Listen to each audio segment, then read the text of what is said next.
We've set the parameters for the daylight system in the motion panel, and next we want to adjust some parameters for the sun and the sky, and those are found in the Modify panel.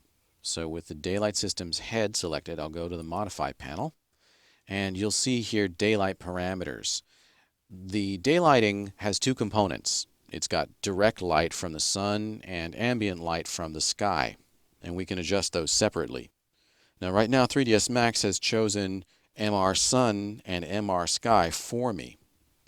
But you'll see here there are different types. With Mental Ray, of course, we always want to have MR Sun and MR Sky chosen as our daylight types. You'll note also that shadows are turned on by default. If we look at the sun here, shadows are on. And of course we want to have shadows turned on. And we've got a softness factor here. I would tend to leave this at 1 because it's going to give you the most accurate results. But if you start to see jagged edges or any problems with your shadows, you might need to increase the number of samples here.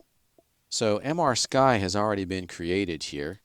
When you choose MR Sky as your skylight type, you might be prompted to add a MR physical sky environment map.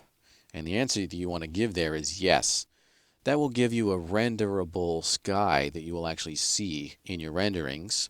And that can be, left as is, or you can add your own environment later.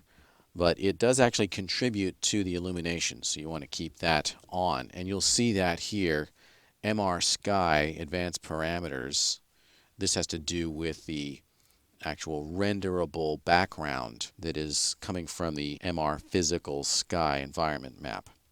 So we've got our sun and sky in the scene, and next we're going to play around with that physical sky environment map.